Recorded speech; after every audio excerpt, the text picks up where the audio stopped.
8 de la mañana con 2 minutos. Y está con nosotros, nos acompaña desde Lima, Perú, el expresidente Ollanta Humala, con quien vamos a conversar sobre lo que está sucediendo políticamente en el vecino país, Liz, quienes también van a vivir el próximo 11 de abril, fíjate tú las coincidencias, las elecciones presidenciales. Es un 11 de abril bastante peculiar, ¿no? Elecciones Sí, en Ecuador, movido. elecciones en el Perú, en Chile. Mira, y muchísimas cosas que pasan en Latinoamérica en el tema electoral el próximo 11 de abril. Bastante movido va a ser el próximo 11 de abril, así es. Y hay, a diferencia de lo que pasó acá, tuvimos ¿cuántos? 16 binomios presidenciales. 16. En Perú me parece que están por 20, ¿no? Los aspirantes a la presidencia de la República. Así que vamos a establecer en pocos segundos más diálogo y conexión con el expresidente Ollanta Humala, que también está aspirando a ser elegido presidente del Perú en las próximas elecciones. Las preferencias aún no se decantan con claridad en el Perú. A un mes de las elecciones generales del próximo 11 de abril, según una encuesta difundida el pasado martes, Liz y amigos, a quien denominan populista de centroizquierda y excongresista del Partido Acción Popular, Johnny Lescano, encabeza la intención de voto con un 13% de apoyos, bajísimo nivel, además de respaldo, lo cual creo que nos pone también a reflexionar como región, creo yo, con respecto de la crisis que están viviendo las organizaciones políticas y los actores políticos. Apenas 13% tiene de apoyo el candidato que lidera las intenciones en el Perú. Entre un 13 y un 15%, ¿no? Ajá, quien lidera las intenciones de voto, ¿no? Seguido de 3 candidatos de derecha empatados con 7% cada uno, y entre los cuales se encuentra nada más y nada menos que Keiko Fujimori, que va por su tercera elección presidencial, algo parecido a lo que ocurre con Guillermo Lasso aquí en Ecuador, que también está intentando por tercera ocasión llegar al poder. Los conservadores compiten por ser el mejor exponente de la mano dura y la defensa del libre mercado. Un 21% de los electores no sabe por cuál de los 18 candidatos votar y un 16% prefiere dejar su boleta en blanco según el sondeo de la encuestadora Datum. Si bien la campaña electoral está marcada por las propuestas para salir de la crisis causada por la pandemia, la economía peruana cayó un 11% en el 2020. En la última semana ha cobrado un impulso la polémica sobre la posibilidad de que las empresas del sector privado importen vacunas, también algo parecido a lo que está sucediendo acá, contra el COVID. Candidatos presidenciales de varios partidos políticos de oposición al gobierno de Francisco Sagasti promueven la opción de la importación privada de vacunas, Liz. Ya son las 8 de la mañana con 5 minutos, 8 con 5 minutos, ya lo vemos allí, al expresidente del Perú, Ollanta Humala, candidato a la reelección en ese país. ¿Cómo está, expresidente? Buenos días, bienvenido, le saludamos, Alexis Moncayo, quien le habla, Licenia Espinel, gracias por acompañarnos en Punto Noticias a través de Pichincha Universal. ¿Cómo avanza el proceso electoral en su país y por qué usted ha decidido nuevamente postularse para correr por la presidencia del Perú? Buenos días a todos ustedes, un abrazo a todo el pueblo ecuatoriano. Desde acá de Perú, decirles que nosotros nos estamos nuevamente lanzando en esta campaña electoral, básicamente para defender nuestra gestión nacionalista y porque además creemos que en esta situación tan grave de crisis económica, sanitaria, política que vive mi país, creemos que la experiencia de haber sido presidente y de haber tenido una gestión de gobierno con logros objetivos es fundamental hoy día para poder sacar adelante al país. Expresidente, ¿cómo está? Muy buenos días, un gusto saludarle. Usted, al igual que algunos otros actores políticos del Perú, ha enfrentado procesos judiciales por supuestos actos de corrupción. Hemos visto lo que está sucediendo con Lula en Brasil, por ejemplo, y cómo la justicia ahora está tratando de revertir esas sentencias en contra del expresidente. El caso suyo, ¿qué similitudes podría tener con el de Lula y con otros similares, ¿no? Otros parecidos, como también el que ocurre aquí en Ecuador, el caso Sobornos en contra del expresidente Rafael Correa? ¿Usted lo enmarca también dentro del denominado lawfare y la persecución política a través de los tribunales de justicia?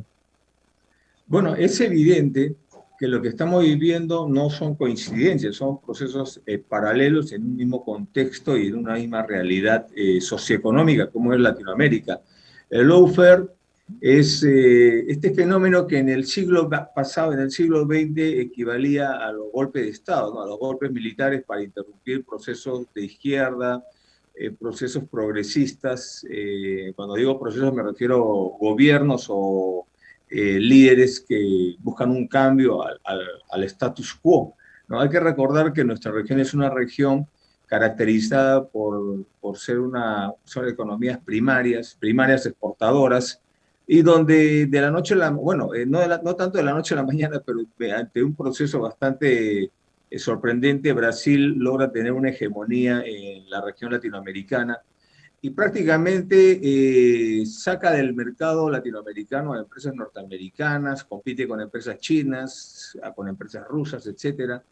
Entonces, lo que se ha, y además de esto, disculpe, ¿no? Ha venido un proceso de gobiernos nacionalistas, gobiernos de izquierda, gobiernos progresistas, que de alguna manera le dieron otra connotación a América Latina con respecto, por ejemplo, a UNASUR, en lo que respecta a América del Sur. Y, por ejemplo, entre otros logros, obligaron a que Estados Unidos en la época Obama tenga que asumir que en la Junta de las Américas se incluyera Cuba, ¿no? Entonces, ha habido un cambio muy importante, una transformación muy importante en América Latina, y de la noche a la mañana comienzan a caer como piezas de dominó todos estos gobiernos progresistas de izquierda y nacionalistas, y la mejor manera de hacerlos caer ha sido a través de supuestos actos de corrupción, una serie de imputaciones, yo diría hasta cierto punto burdas, ¿no? Pero que con el concurso de la prensa, de un linchamiento mediático y unas fiscalías que han actuado al estilo la Fuerza de Tarea, hoy disuelta en Brasil, ¿no? Las escuelas de fiscales de Latinoamérica o de Sudamérica han aprendido esta lección y se convierten en actores políticos. En mi país hoy día la Fiscalía peruana es un actor político porque está determinando pedidos de prisiones preventivas, medidas, etcétera, contra candidatos que hoy están en carrera, está pidiendo disoluciones de partidos en plena competencia electoral. Algo parecido Entonces, a lo que está sucediendo aquí en Ecuador, con el tema este de la supuesta financiación a la campaña de Andrés Arauz, en donde se han juntado las fiscalías de Ecuador y Colombia. Algo parecido, bueno, es algo expresidente. parecido, ¿no? Algo parecido, pero es un tema, es como una secuencia, ¿no? Una misma historia, ¿no? Viene una investigación de prensa, viene un supuesto colaborador eficaz que no colabora nada o que no puede corroborar nada, viene después una filtración del Ministerio Público y se inicia todo un linchamiento mediático de tal manera de generar una opinión pública en contra y facilitar la labor de los jueces. Ese tema es la lawfare, que es la judicialización de la política y la politización de la justicia. Expresidente, con todo este escenario y con todo lo que esta situación seguramente a usted le ha cambiado la vida por el tema de la persecución, porque ahora nuevamente correr por la presidencia de la República y cómo este lawfare puede influir en el hecho de que ninguno de los aspirantes a la presidencia de la República del Perú supere el 15% de aceptación popular. Bueno, la primera parte ya creo que la había explicado. En la segunda parte lo que se ha generado es un fenómeno de la antipolítica. La población está, o la política, con todo esto que se viene viviendo, se ha logrado desconectar de la población. Entonces, en los últimos sondeos de encuesta, hay un 40% con tendencia hacia la alza que no quieren saber nada del proceso electoral. Y ese espacio, ese vacío, va a ser llenado evidentemente por algún actor político. Por lo pronto, en mi país, no sé si estará pasando eso en Ecuador, hay familiares cercanos, por ejemplo, hermanos de fiscales, que están postulando al Congreso de la República, ¿no? O de jueces que también están postulando al Congreso de la República. Entonces, evidentemente, es una situación sui generis porque además de este problema de la antipolítica, estamos viviendo una etapa de pandemia en la cual la población también tiene temores de salir a votar si no está vacunado. Y por otro lado, la pandemia y las malas decisiones políticas que se han venido dando en nuestro país han hecho que la población más esté preocupada por el empleo, por el tema económico, por los balones de oxígeno que, como será noticia ya, en el Perú hay un déficit de aproximadamente 100 toneladas diarias de oxígeno que el gobierno poco a poco está tratando de solucionar. Entonces, es una campaña electoral muy fría y que en estas épocas, a pocos días ya de las elecciones, normalmente ya se decantaban las candidaturas. Hoy día, en realidad, como ha salido un artículo el día domingo en un diario local, nadie puede asegurar que puede pasar a la segunda vuelta. Expresidente, ahora en Ecuador se ha empezado a hablar a propósito de la posibilidad de que Andrés Arauz sea elegido presidente el próximo 11 de abril, de que si el correísmo retoma el control del poder, va a venir a cobrar venganza. Cuando nuestros países lo que necesitan es superar precisamente todo ese escenario de caos que fue sembrado, como usted bien lo señalaba, por las fiscalías, por esas fuerzas de tarea, que además veo que son muy similares la forma de operar de las fiscalías en su país, en Colombia, lo que hicieron en Brasil y lo que están montando todavía acá en Ecuador. Yo le quiero contar un detalle. Acá en Ecuador, a propósito de las campañas políticas, a la señora Diana Salazar le hacían mediciones las encuestadoras para ver qué tantas posibilidades ella tenía de ser candidato o de aspirar a la presidencia de la República.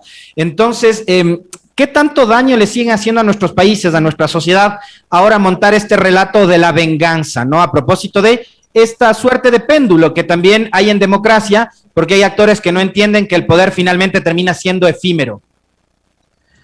Yo creo que a estas alturas del partido lo último que a un político de la experiencia, de la talla de Correa, de Rafael Correa, la venganza puede ser ese último sentimiento. Creo que acá más bien estamos tratando de sembrar un poco de temor, de que no podemos reconocer que había una judicialización de la política, que había un linchamiento mediático, que había un enjuiciamiento injusto, condenas injustas.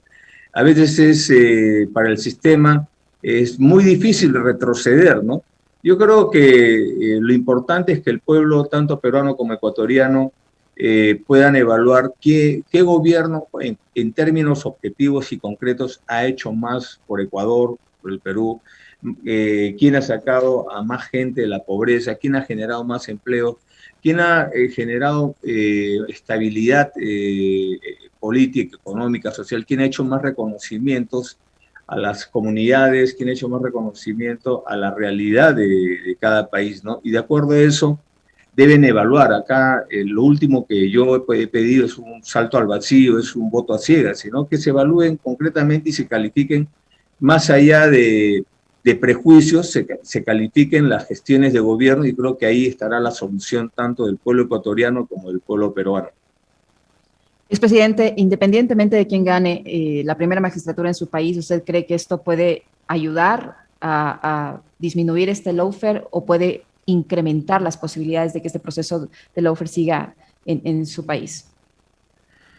Yo creo que el lawfare va a continuar en la medida de la fragilidad de la institucionalidad que existe en mi país y probablemente en Ecuador también probablemente en el suyo.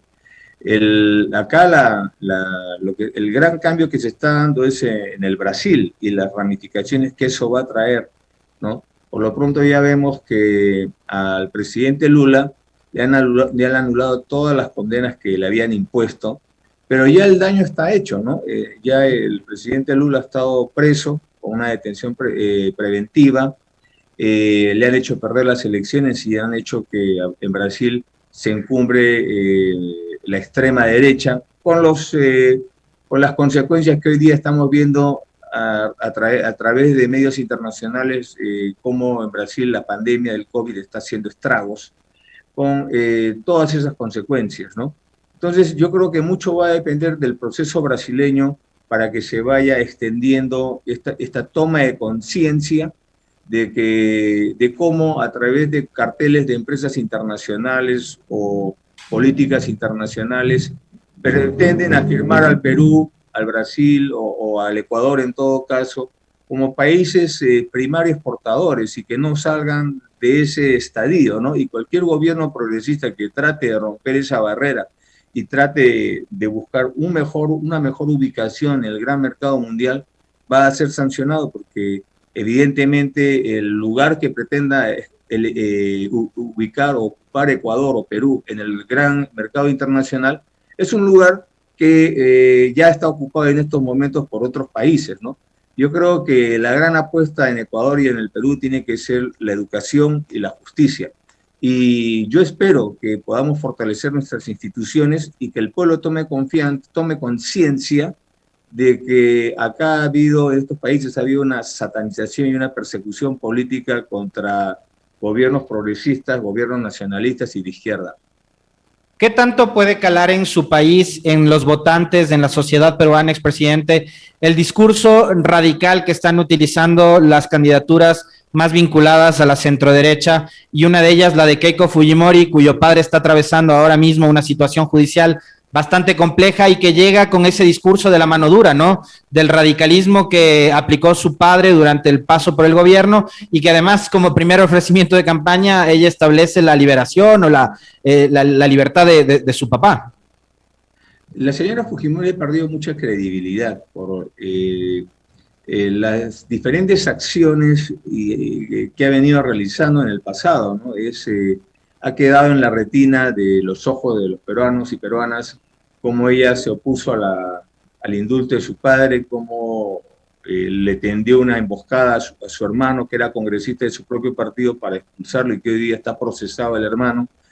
Y en su momento también cómo sacó partido por su padre y no por dándole la espalda a su madre. Ese hecho marca mucho la retina, más allá de los discursos, porque no es algo natural ver a una hija que tenga ese comportamiento dentro de una familia. Es cierto que es una familia política, pero familia es familia, ¿no? En todo caso, yo creo que hoy día hay un espacio de todas maneras para el discurso de la extrema derecha, y que no solo lo está llevando ella, ¿no? Lo están llevando otros dos candidatos más, inclusive uno ligado al Opus Dei, ¿no? Pero con mucho dinero. El problema acá es que supuestamente, a raíz de la ley de financiamiento de partidos que se ha dado en el año 2019, las condiciones para la competencia electoral de todos los partidos iba a ser similar.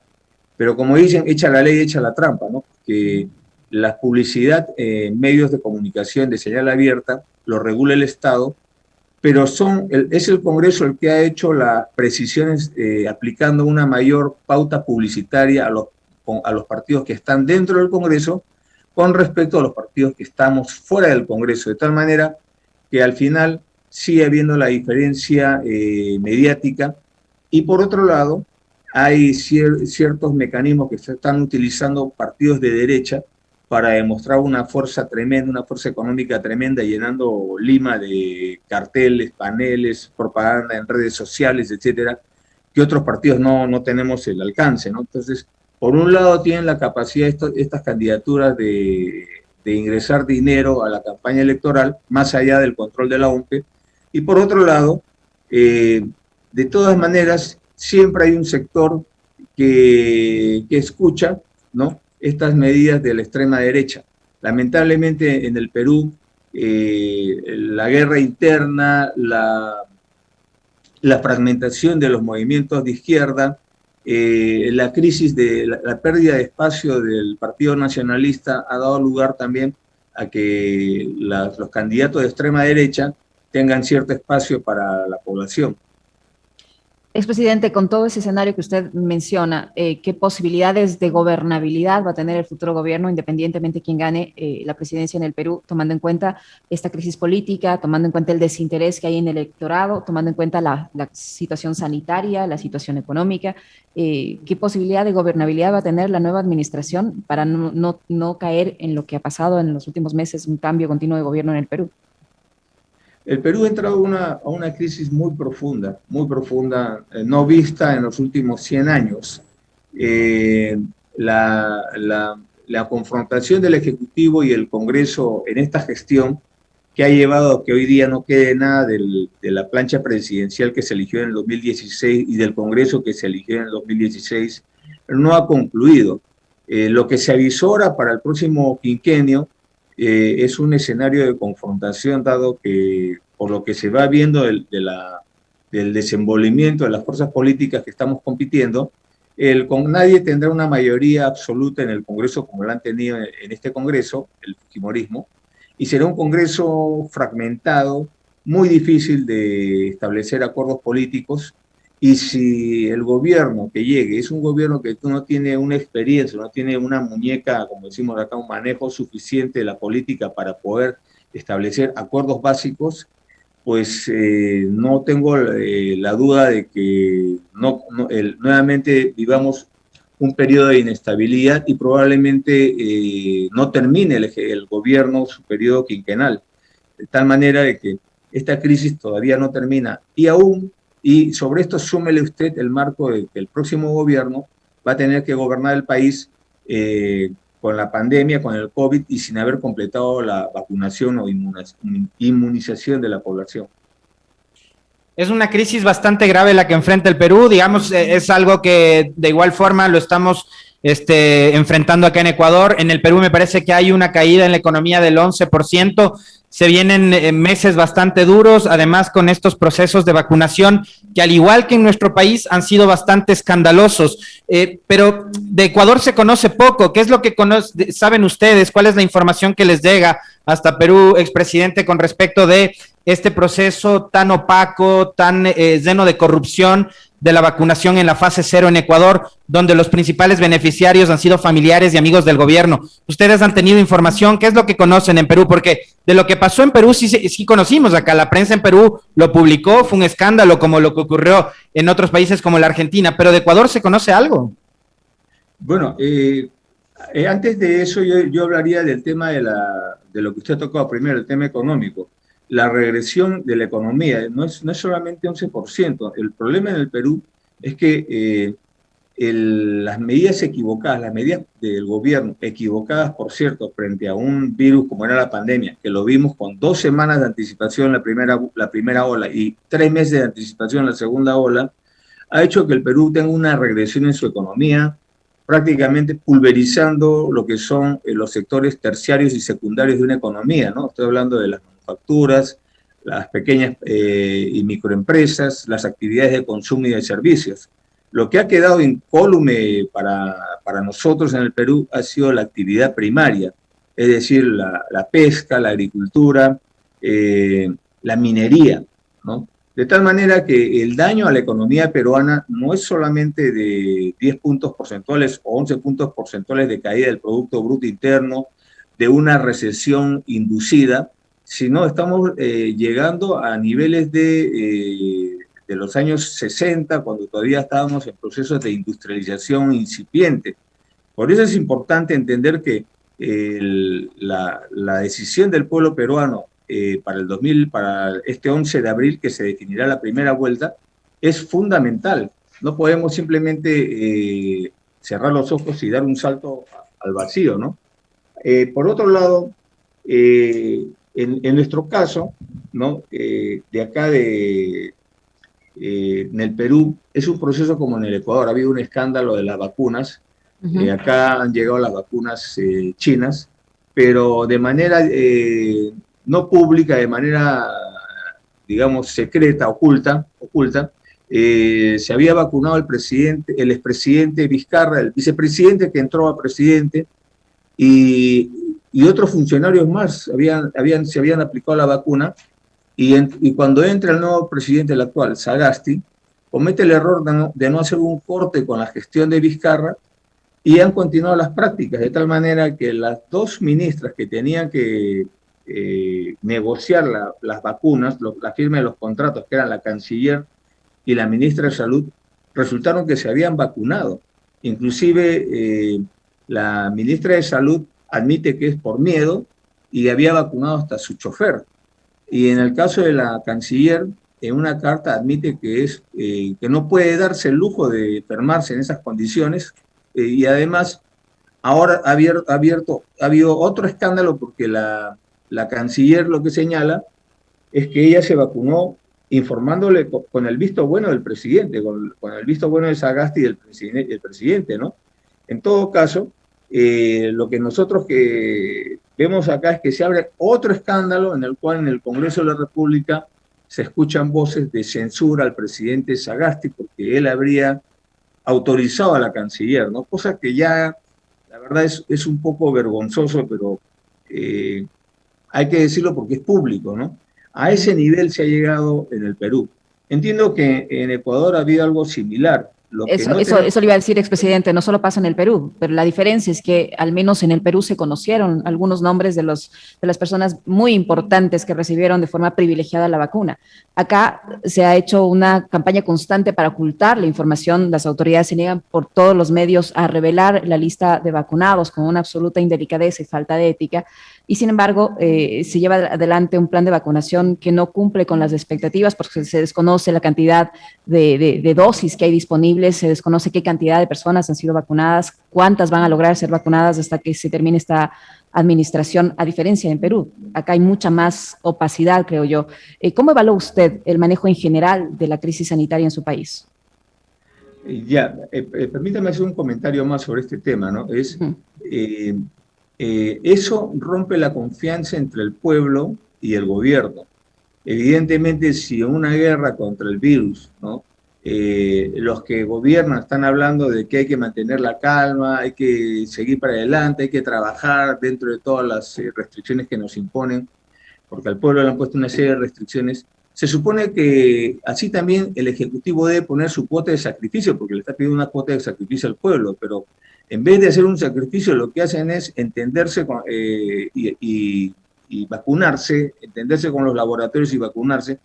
Yo no sé si ha pasado en el Ecuador, pero acá ha sido antes de firmar el contrato. O sea, acá este tema se puede ver también como una coima, que le han dado coimas en vacunas, o es un acto de abuso de poder, es un acto de corrupción, o las tres cosas juntas. Eso es lo que está en debate en el Perú, porque evidentemente todavía no se había firmado el contrato y ya se habían puesto las vacunas, ¿no? Esa es la parte delicada que me decía. En cuanto a las políticas del COVID, nosotros vimos cómo en un momento en Guayaquil, fue la noticia en el Perú que en Guayaquil estaban los fallecidos en las calles, lo veíamos como un caos, ¿no? Y yo creo que fue un error de las autoridades peruanas pensar que ese problema que hubo en Guayaquil y que entiendo que rápidamente se remedió, no pudiera llegarnos a nosotros. En el Perú hemos tenido mucha lentitud en poder reaccionar, ¿no? Como le decía, nosotros vimos cómo en Italia, en la primera y segunda ola, ciudadanos italianos se morían por falta de oxígeno. Y acá no se hizo nada para resolver este problema del oxígeno, ¿no? Es más, en el gobierno aprista se había dado una ley para prácticamente elevar la pureza del oxígeno medicinal y con eso se sacó al mercado a la mayoría de empresas productoras de oxígeno para uso humano, para consumo humano, y se volvieron más bien para uso industrial. Esa norma nos ha pegado muy fuerte porque recién la han derogado y hoy día estamos tratando de nivelar la producción de oxígeno. Otro problema que hemos tenido nosotros ha sido el tema del abandono del primer nivel de la salud pública, que son los centros médicos, las postas médicas, etcétera, que frente al enemigo que era el virus, el gobierno se corrió y se replegó a los hospitales. Entonces, todos los pacientes de COVID se han concentrado en los hospitales y los hospitales llegaron a cerrar.